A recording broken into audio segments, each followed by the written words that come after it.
memory I have. I was shopping last month, or maybe it was half hour ago, and I forgot my mascara that my wife had asked me to buy for my tefillin straps. They're losing their luster. On my way home, my mask snapped off my ears in the middle of the street.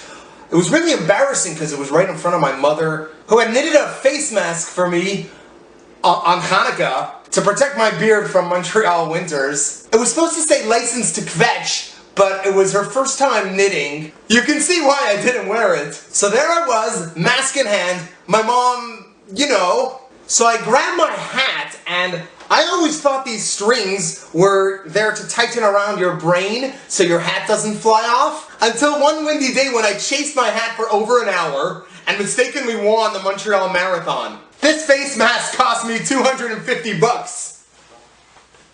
That was a long walk home. I felt so uncomfortable. People were staring at me, or at least I think so. I couldn't see anything. I thank God that my synagogue is closed this week because this week's Torah portion is the longest one in the entire Torah. Longer than the Yom Kippur sermon of a rabbi with a bad stutter. It begins with a census of the Levites who would carry the Mishkan, the tabernacle, the sanctuary, the other unhelpful synonyms. Would it hurt to call it what it really was? A portable pop-up temple? And the Levites were in charge of transporting this temple. The family of Kahat carried the vessels. The family of Gershon carted the curtains. The family of Merari schlepped the pillars, the planks, and the heavy ropes. You gotta imagine those Merarites were buff from all the thick lifting. I'm a Levite, probably from the family of Kahat. I think my ancestor carried 2 coffee mugs. Then we're introduced to the Sota. The Sota is a woman suspected of committing adultery. Her husband would read a book called What to Expect When You're Suspecting, and then send her to the temple to be seen by a Kohen, probably an ugly Kohen, who would give her a secret potion to drink, and if she had sinned, the potion would make her explode. Now, as much as I'm disturbed by this imagery, I can't help but wonder if some enterprising Kohen opened this ceremony to the public, charged 2 shekels per head as a fundraiser to pay the cleaning crew. And could you imagine the drama? The bomb squad is all geared up, the potion is handed to the woman, and she says, "Not to be petty, but how many calories are in this drink? Do you have diet soda?"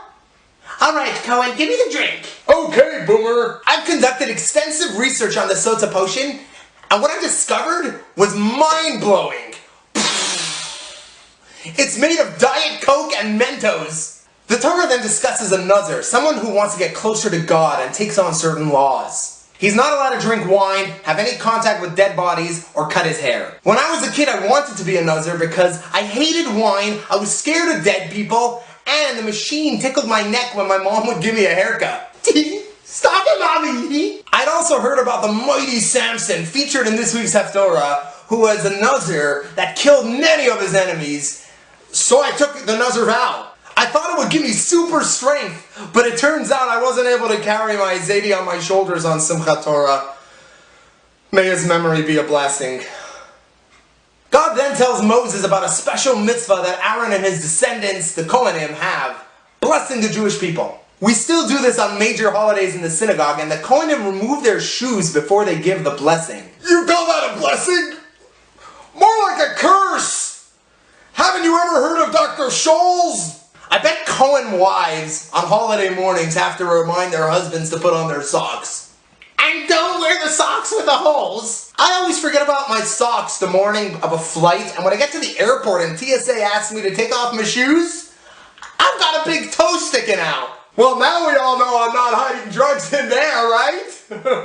Wait, why are you taking me to the back room? I should have worn the new socks.